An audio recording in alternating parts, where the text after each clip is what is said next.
اس امت مسلمہ کو کل روئے عرضی کی خلافت دی جائے گی، کما استخلف الذین من قبلہم ولا یمکنن لہم دینہم الذی ارتضی لہم، اور لازماً تمکن عطا فرمائے گا، غلبہ عطا فرمائے گا اللہ تعالیٰ ان کے لیے، ان کے اس دین کو جو اللہ نے ان کے لیے پسند کر لیا ہے۔ ولا یمکنن لہم دینہم الذی ارتضی لہم ولا یبدلنہم من بعد خوفہم امنا، یہ تاکید کا اسلوب کس طرح تکرار کے ساتھ آ رہا ہے، اور لازماً اللہ بدل دے گا ان کے خوف کی حالت کو امن کی کیفیت سے۔ اب یہ دیکھیے تین وعدے کیے ہیں اللہ نے، حقیقت میں وہ ایک ہی وعدہ ہے۔ اللہ تعالیٰ امت مسلمہ کو زمین کی خلافت عطا کرے گا، نمبر ایک، اور ان کے دین کو تمکن عطا کر دے گا، نمبر دو۔ مطلب تو ایک ہی ہوا، جب مسلمانوں کو خلافت نہ عطا ہو جائے گی، حکومت عطا ہو جائے گی، تو ظاہر بات ہے کہ ان کے دین کو تمکن عطا ہو جائے گا، اور ان کے خوف کی کیفیت کو امن سے بدل دے گا۔ پھر وہی بات ہے، اس لیے کہ ظاہر بات ہے کہ جب حکومت ان کی اپنی ہوگی تو پھر ظاہر بات ہے خوف کی کیفیت نہیں ہے۔ تو گویا کہ یہ وہی ایک تو جو گرامر کے اعتبار سے تاکید کا اسلوب ہے، نون مشدد لام مفتوح، لا یستخلفنہم ولا یمکننہم لہم ولا یبدلنہم،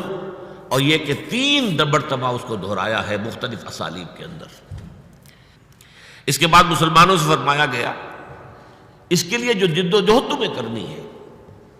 وَأَقِیمُوا الصَّلَاةَ وَآتُوا الزَّکَاةَ وَأَطِیعُوا الرَّسُولَ لَعَلَّکُمْ تُرْحَمُونَ، دیکھو نماز قائم کرو، زکوٰۃ ادا کرو، اور رسول کی اطاعت، بمصطفیٰ برسا خویش را کہ دی ہمہ اوست،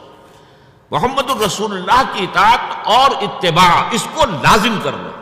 تب تم پر رحم کیا جائے گا، لعلکم ترحمون۔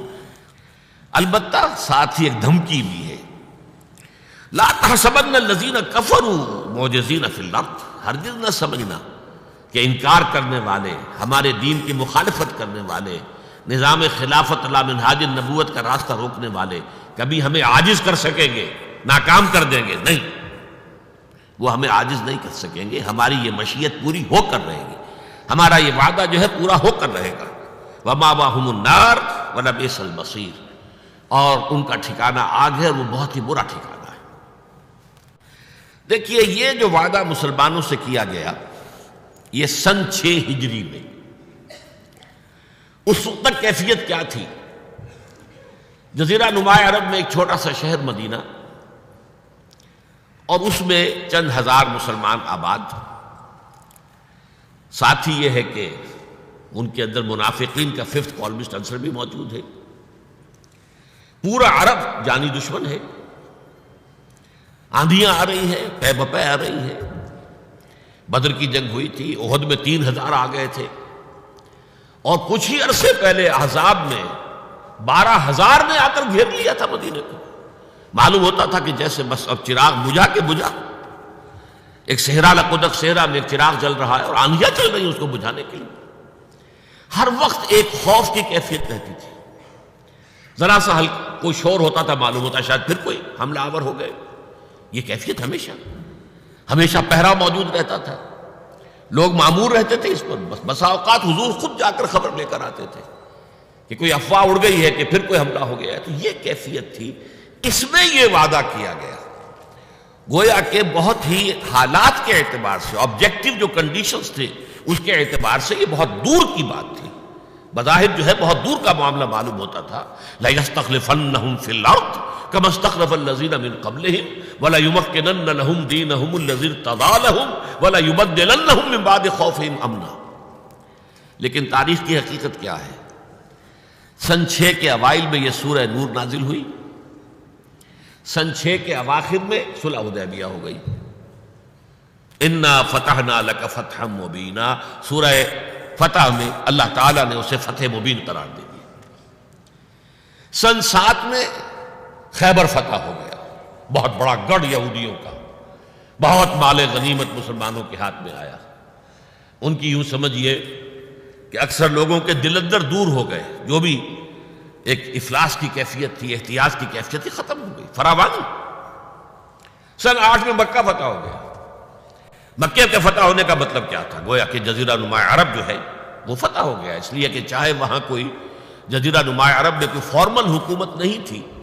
لیکن یہ کہ بہرحال ایک صدر مقام کی حیثیت مکے کو حاصل تھی۔